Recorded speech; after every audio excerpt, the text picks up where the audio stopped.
What's up, y'all? I'm back here, back with another video. And today I'm going to be talking about a different topic, something quite unique.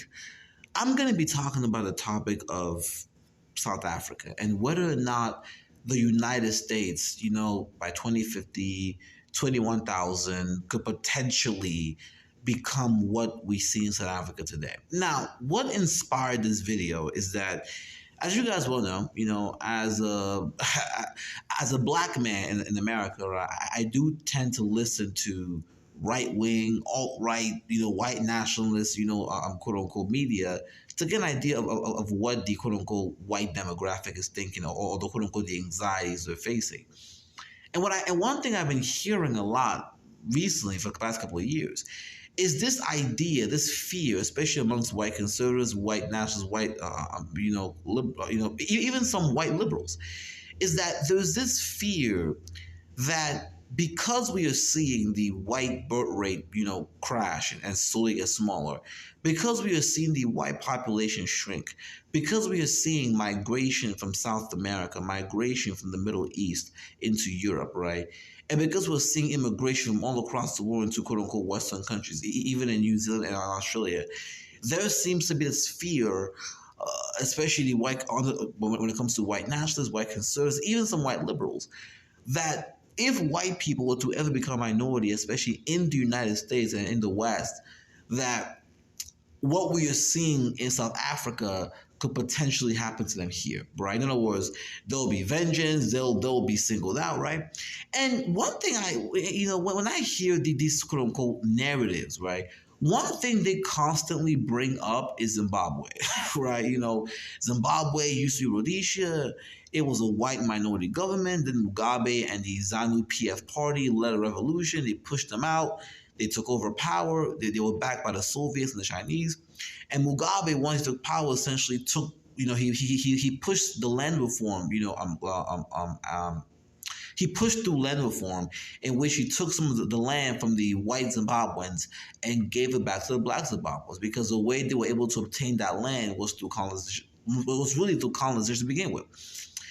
And so when they look at that, what happened in Zimbabwe, when they look at what's happening now in South Africa with the BEE, right, the Black Economic Empowerment Initiatives, in which essentially it is like the equivalent of affirmative action in South Africa, but the difference between there and here is that here, when affirmative action was done, it was stolen, in which most of affirmative action went to 80% of it went to white women, right? And now, white folks are trying to quote unquote gut it already. But in South Africa, because it's under a majority black government, they're doubling down. In fact, there's this controversy now in which a pharmaceutical company called Dischem just said that they literally said, we are going to stop hiring white workers.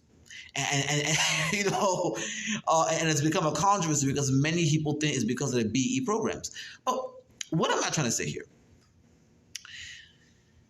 When you hear the narrative, right, of quote unquote white demographic replacement, of quote unquote white people facing reverse racism, of quote unquote black people trying to get revenge, right? All of it comes down to this fear that because white people did so many atrocities to everyone across the world, especially black folks, there is this fear that if the pendulum were to change power, if they were to become a minority, then quote unquote, the same thing we did to them, they would do to us. And when they look at South Africa and how a lot of the black South Africans, after they gain power, right, are really pushing the white, South Africans out of power, which now they think that they're being discriminated. I think the black South Africans are not going hard enough. I personally believe that when it comes to ANC, they're not going hard enough. They're dragging their foot, right? They need to, all the land that the white South Africans have needs to be seized immediately, needs to be given back to black South Africans. Really, there shouldn't even be a DA. There is no reason why the DA, right, a damn your white party, a white South African party in South Africa is the second largest party in South Africa. It makes no sense to me. Really, a lot of these white South Africans need to be really be removed from all political power. But that's just me, right? And I personally believe that Julius Malema needs to lead that country because that's what we need. But fundamentally, even though the EFF is not even though South Africa, right, is not going as radical as Zimbabwe did, they're slowly going in that direction. And so the fear for a lot of white folks in America is that, well, if and by the way, this is the reason why there's this hyper focus on black people. See, black Americans make up 13% of the population of the United States. Hispanics are actually more than us. But yet the focus is always on black America. Why? Because Hispanics don't have any claim to this country. They're immigrants. They could always tell them, hey, go back to Mexico, right? But black Americans literally built this country. And so they have the most grievance against white America. And so the fear is that, if Hispanics take over, they may not be white, but, we don't have to worry about them having a grievance. But if these black folks take over, oh my God, they have every reason to if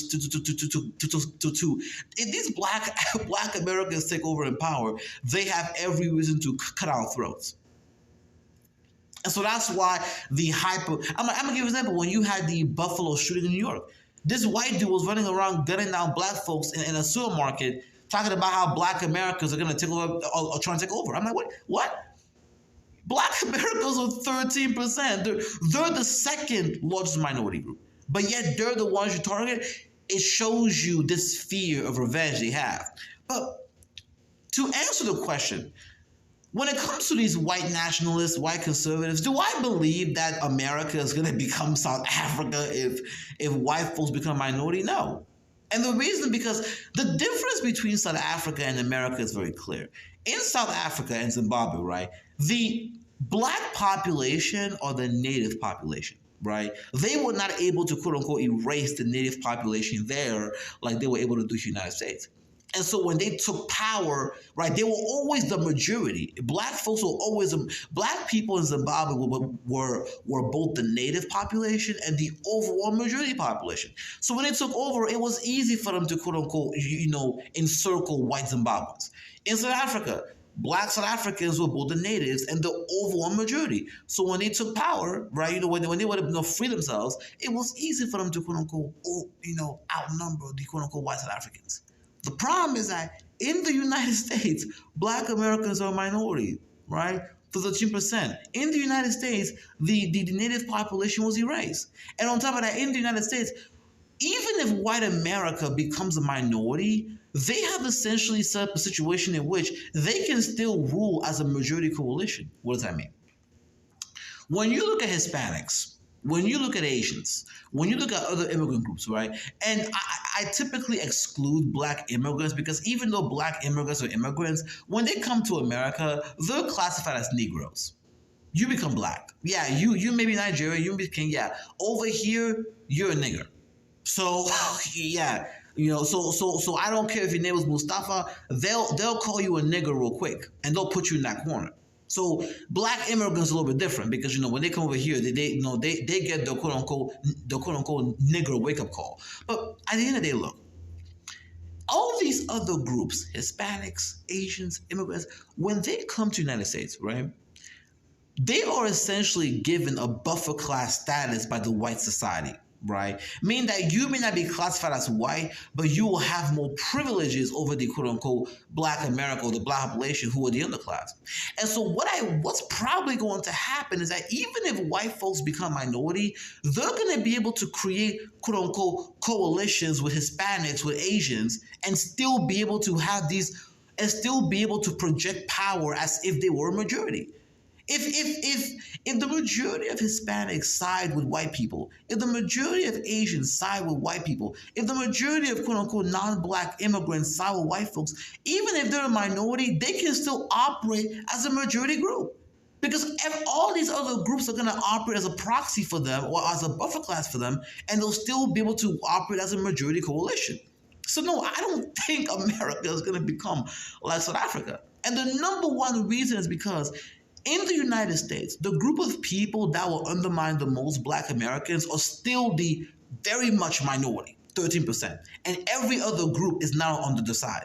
But in South Africa, the group of people that will undermine the most, the black South Africans, were like 80% of the population. That's the fucking difference, right? Right.